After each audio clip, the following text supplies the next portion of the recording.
It's hard for anyone to miss it. Help wanted sign like this. 13,000 union workers needed for Atlantic Coast Pipeline project. That's how the website Oilfield Job Shop described the opportunities created by the $7 billion Atlantic Coast Pipeline, planned to carry shale gas 605 miles from West Virginia into Virginia and North Carolina.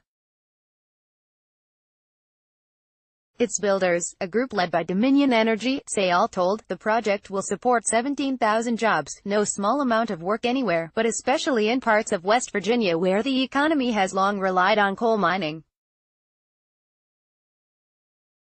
So, when high school students working with PBS NewsHour's Student Reporting Labs in Morgantown, West Virginia, set out to find out what opportunity looks like in 2019, they quickly zoomed in on pipeline jobs. Originally, the assignment was to answer questions about opportunity in West Virginia for young people, but when we looked into the job opportunities and what industries they're growing in and what aren't, really the only industry that really is growing is the natural gas industry, said Student Reporting Labs reporter and Morgantown High School student Michael Virgie, and so that's the one we focused on. The Student Reporting Labs (SRL) program connects high school teachers with local PBS reporters and journalism experts. Over 150 schools nationwide participate in the program, producing video projects that are published online and aired during PBS NewsHour broadcasts or on local PBS stations.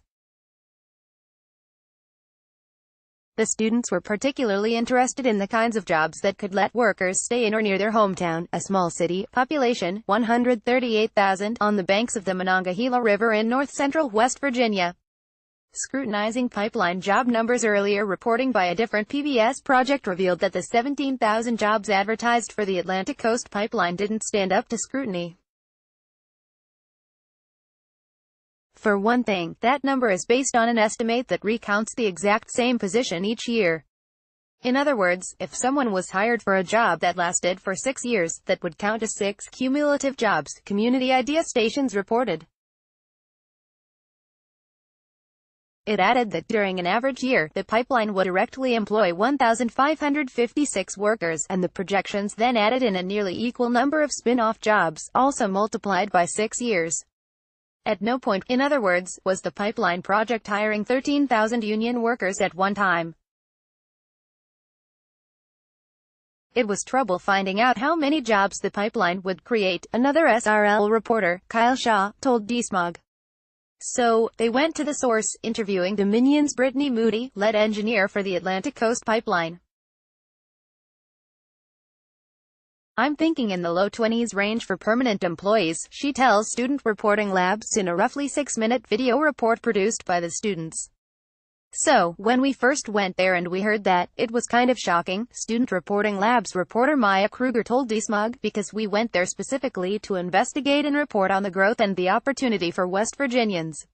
We also followed up and went to the Monongahela Technical Education Center or MTEC and then interviewed people who are welders in training and were about to go into the pipeline industry or work on construction jobs like that, added Kruger, and they knew that they were temporary, but it's still kind of still shocking and frustrating that these jobs are not actually helping boost West Virginia as a whole.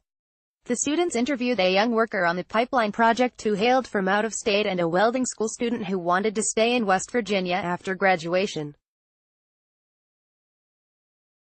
The latter hoped for a pipeline job that she thought could potentially last 2 to 7 years. For a broader perspective, the high school students turned to an economics professor at West Virginia University in Morgantown. The long-term effect of these short-term jobs, construction jobs in the natural gas industry, is that we might be encouraging students to not build the skills that they might need for our future workforce, Professor Joshua Hall told SRL. Student videographers visited a site where pipeline welding was underway. Credit, Student Reporting Labs. Students who want to stay local face difficult circumstances, and not just because pipeline jobs are so fleeting. And so, I think that one of the big things, in terms of my students and their future, is that Appalachia will be impacted significantly with climate change, said Tiffany Davis, a Morgantown high school teacher.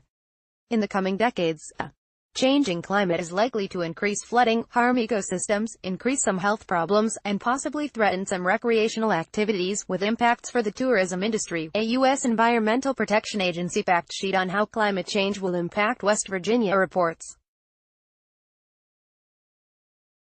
Nonetheless, in a city surrounded by counties where coal mining has a history that runs back decades, addressing questions of climate change requires first getting students to look directly at the subject and not just at rhetoric. One of the specific things about teaching about climate change is that you have to make it really clear that it's not a political issue, because politicians have made it where if you believe in climate change, you're a crazy liberal, and if you don't believe in climate change, you're a horrible conservative, Davis added. At literally every single point of our story process, we had to make sure that we wouldn't change our story because of our personal bias, SRL reporter Alia King told DSMOG. What are the options in coal country? West Virginia received 93% of its electricity from coal in 2017, U.S. Energy Information Administration figures show. Just 4.6% of its power came renewable energy sources like wind, hydroelectric, or solar power. There's very little solar energy or wind energy or anything in this state, said Virgie. SRL reporter Paxton Marner called attention to the role that coal money played in state politics. We have a lot of issues, especially with the government investing in renewable energy, because a lot of the politicians do accept large donations, their campaigns and whatnot, from big energy, Marner said. It's kind of like a cycle, really, because the people here only know coal, said Marner. That's like their way of life and they're dependent on it, and there's no way to shift out of it if the people in power don't do anything about it. The pressures the high school class described, both economic and ecological, can help explain what's propelled the Green New Deal proposal in Congress to gather significant steam since then. Congresswoman-elect Alexandria Ocasio-Cortez and a coalition of groups including the Sunrise Movement, 350.org's Youth vs. Apocalypse, and others shut down entrances to Rep. Nancy Pelosi's office in December 2018. A Green New Deal resolution introduced by Rep. Ocasio-Cortez and Senator Ed Markey has drawn the support of 100 Congresspeople, 89 in the House and 11 in the Senate, and the policies it outlines poll strongly among registered voters, as DSMOG previously reported. Rep. Alexandria Ocasio-Cortez thinks protesters at a Sunrise Movement Green New Deal sit-in on Capitol Hill. Credit, courtesy of the Sunrise Movement. The hurdles a Green New Deal faces are profound. New York Magazine asked in December, is a Green New Deal possible without a revolution? But, as the Student Reporting Labs project shows, so too are the economic and environmental challenges facing young people in West Virginia and beyond. Now, the Atlantic Coast Pipeline has run into serious difficulties of its own.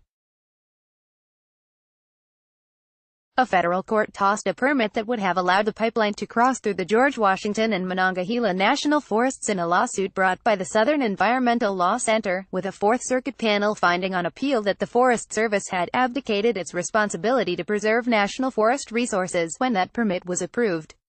Dominion Energy told ABC News on Tuesday that it plans to appeal that decision up to the United States Supreme Court. Main image, PBS Student Reporting Labs, students in Morgantown, West Virginia. Credit, Student Reporting Labs.